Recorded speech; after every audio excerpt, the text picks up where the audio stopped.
আজকের রাতটা শুধু একটা ম্যাচ না, এটা ইতিহাসের একটা পাতা লেখার রাত। FIFA world cup 2026 group J, Kansas city America. এক পাশে আর্জেন্টিনা, বিশ্ব চ্যাম্পিয়ন, ডিফেন্ডিং চ্যাম্পিয়ন। আর এক পাশে আলজেরিয়া, 12 বছর পর ফিরে আসা ক্ষুধার্ত এক দল। আর মাঝখানে লিওনেল মেসি, তার জীবনের ষষ্ঠ এবং সম্ভবত শেষ বিশ্বকাপ। চলুন শুরু করি। 2022 সালে কাতারে আর্জেন্টিনা বিশ্বকাপ জিতেছিল। সেটাও ছিল নাটকীয়। শুরুতে সৌদি আরবের কাছে হেরে তারপর ঘুরে দাঁড়িয়ে ফ্রান্সকে ফাইনালে হারিয়ে ট্রফি। এবার লক্ষ্য একটাই, ব্যাক টু ব্যাক চ্যাম্পিয়ন হওয়া। ইতিহাসে মাত্র দুটো দেশ এটা করেছে, ইতালি আর ব্রাজিল। আর্জেন্টিনা কি তৃতীয় হতে পারবে?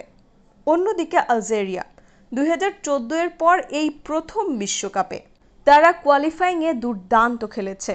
নেদারল্যান্ডস আর বলিভিয়াকে হারিয়ে এসেছে আত্মবিশ্বাস নিয়ে। এখন আসি দলের খবরে। আর্জেন্টিনা, মেসি খেলছেন হ্যামস্ট্রিং ইনজুরি কাটিয়ে, তিনি মাঠে নামছেন আজ। এমিলিয়ানো মার্টিনেজও ফিরেছেন আঙুলের চোট সারিয়ে। তবে বাঁ পাশের ডিফেন্ডার তাগলিয়াফিকো নেই কাফ ইনজুরিতে। সম্ভাব্য একাদশ: এমিলিয়ানো মার্টিনেজ, মোলিনা, ওটোমেন্দি, লিম Martinez, Medina, De Paul, Fernandez, Mac Allister, Almada, Messi, Lautaro Martinez.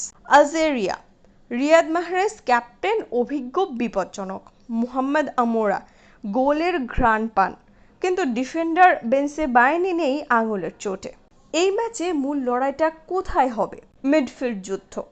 আর্জেন্টিনার ম্যাক আলিস্টার, দে পল, এনজো ফার্নান্দেজ, এই ত্রয়ই বিশ্বের সেরা মিডফিল্ড লাইন আপের একটা। আলজেরিয়া চাইবে এই মিডফিল্ডকে চুপ করিয়ে দিতে। Counter attack. আলজেরিয়ার প্ল্যান সম্ভবত ডিপ ডিফেন্স, তারপর মাহরেজ আর আমোরার গতিতে আঘাত। আর্জেন্টিনার ডিফেন্সকে সতর্ক থাকতে হবে। মেসির মিনিট। স্কালোনি কি মেসিকে 90 মিনিট খেলাবেন, নাকি ম্যানেজ করবেন? এটাই হবে আজকের সবচেয়ে বড় কৌশলগত প্রশ্ন। কিছু মজার তথ্য দেখুন, অর্থাৎ পরিসংখ্যান। আজকে মেসির 200তম আন্তর্জাতিক ম্যাচ। 6টি আলাদা বিশ্বকাপে খেলা প্রথম খেলোয়াড় হবেন তিনি। আফ্রিকান দলের বিরুদ্ধে আর্জেন্টিনার রেকর্ড, শেষ 6 ম্যাচে 6 জয়। অপটা সুপার কম্পিউটার বলছে আর্জেন্টিনার জেতার সম্ভাবনা 6.8%। কিন্তু 2022-এর সৌদি আরব আপসেট মনে আছে তো? বিশ্বকাপে যে কোনো কিছু হতে পারে। তো আমি কি মনে করি? আর্জেন্টিনা জিতবে, এটা প্রায় নিশ্চিত, কিন্তু সহজ হবে না। আলজেরিয়া গোল করার চেষ্টা করবেই। আমার score line: Argentina 2-1 Algeria. Lautaro Martinez goal করবেন, মেসি অ্যাসিস্ট করবেন। এটাই হবে রাতের সেরা মুহূর্ত।